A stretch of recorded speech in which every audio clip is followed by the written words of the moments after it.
इतना हंसे वाला इंसान के अंदर हमेशा टूटल इंसान एगो होला। उहे हालत बा हमरो।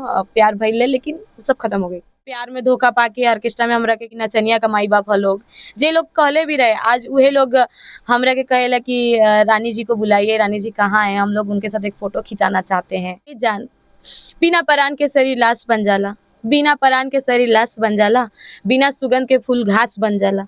धन लूटेला बर्दाश्त हो जाला, कि धन लूटेला बर्दाश्त हो जाला, लेकिन जेकर प्यार लूटेला नु ओकर त सर्वनाश हो जाला। बाप रे बाप, शायरी जोन मारले भाई ना ई सब अपन पर्सनल फीलिंग है कि स्क्रिप्टेड है? ना ना, ई फीलिंग बा और स्क्रिप्टेड कुछ नहीं के। जॉन मूड में आइल हम हमेशा बोल देले बानी, कबो इने की सोचले कि का होई। इतने रोमांटिक के साइड का कहीं दिल टूटल उटल बा का? इतना हंसे वाला इंसान के अंदर हमेशा टूटल इंसान एगो होला। उहे हालत बा हमरो। प्यार भइले लेकिन सब खत्म हो गई। प्यार भई रहे, दिल टूटल बा पहले, ओकरा बाद ही कामयाबी छूले बानी। हाँ, ओकरा बादे ऑर्केस्ट्रा लाइन में आई नहीं। तो वो दिल ओजी टूटल की एजी टूटल? कॉलेज टाइम के, मुंबई के ही बात। अब कबो कम संपर्क होला कि ना ओकरा से? ना ना, अब ना। तनको ना? मतलब सामने से होला लेकिन हम कबो ना करी ना, और ना हम चाही ना कि हमरा के मतलब कांटेक्ट करो। जो मेरा मुंबई रहते तो ना बेरा पता चली जे इतना कामयाब भइल बन तो शायद अब तो सबके उतरसा था बात करे के। अब तो जे हमरा के ठुकरा देले रहे, चाहे रिलेशन में के होके चाहे रिलेटिव लोग होके, जे कहले रहे कि हमरा मम्मी पापा के नचनिया का माई बाप ह लोग, जे लोग कहले भी रहे आज उहे लोग हमरा के कहेला कि रानी जी को बुलाइए, रानी जी कहाँ है, हम लोग उनके साथ एक फोटो खिंचाना चाहते हैं, रानी जी को हम लोग देखना चाहते हैं। तो हम सोची ना कि अब जौन बानी तब माइए बाप का आशीर्वाद से बानी। एक समय गलती कैनी लेकिन ई ना सोच लेनी कि इतना आगे बढ़ जाए। हमार माई बाप भी ये बात के प्राउड करके हमार बेटी भले जौनो कैलस अपना फैमिली खातिर कैलस और केहू खातिर ना। ऐसन भी बात ना, हम कबो झूठ ना बोले कि ना कबो बोलले बानी कि हम प्यार में धोखा पाके ऑर्केस्ट्रा में हमरा के ऐसन भइल वैसन भइल, कुछ नहीं के भाई। हम अपना मर्जी से ही जाएंगे, अपना पर्सनल जी, क्योंकि फैमिली कंडीशन देखनी। रानी जी के फेवरेट कलाकार के हो भोजपुरी इंडस्ट्री में? पावर स्टार, ट्रेंडिंग स्टार, नीलकमल सिंह जी, तीनों जाने। और चंदन चंचल जी, समर सिंह जी, सब के हो। चंदन चंचल जी की कितने चंदन चंचल जी खातिर का ओपिनियन रहला रहू? वहाँ के संगे गाना भी आए वाला बा, काहे कि वो ढोड़ी स्टार है तो ढोड़िए पर सॉन्ग आई उनका संगे भी। जी, माने अब हमारी महाराजगंज सॉरी सिवान पचरुखी की रानी भोजपुरी इंडस्ट्री में घुस गई है और लगातार बड़े बड़े कलाकारों के संगे गाना उनावल चालू हो गई है। एकदम एकदम।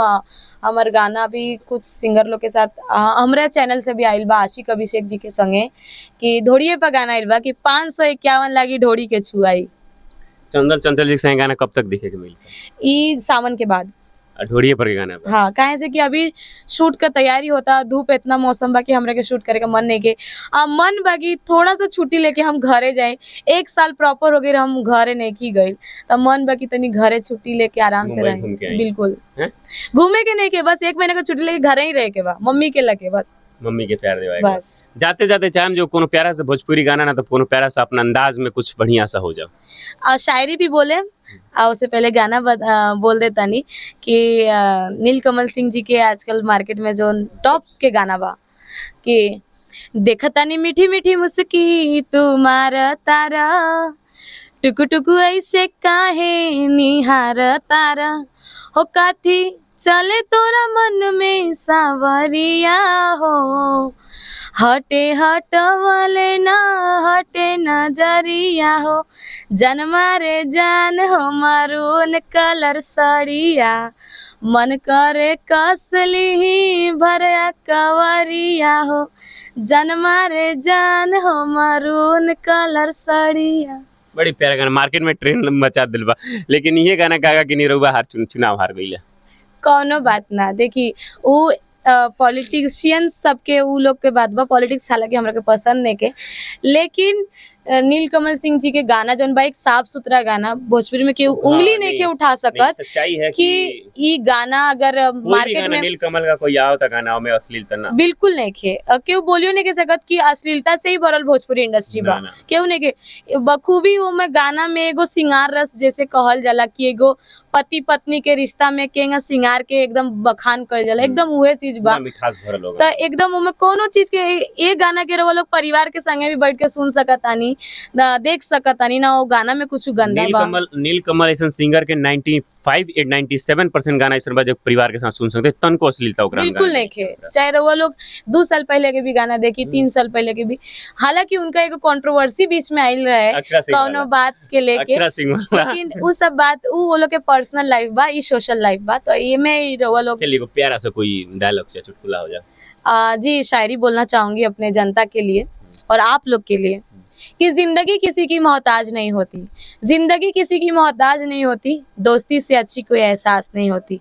ये तो ऊपर वाले का खूबसूरत आशीर्वाद है मुझ पर, ये तो ऊपर वाले का खूबसूरत आशीर्वाद है मुझ पर, वरना आज के इंटरव्यू में आपकी और हमारी मुलाकात नहीं होती। बहुत बहुत बहुत प्यारा सा।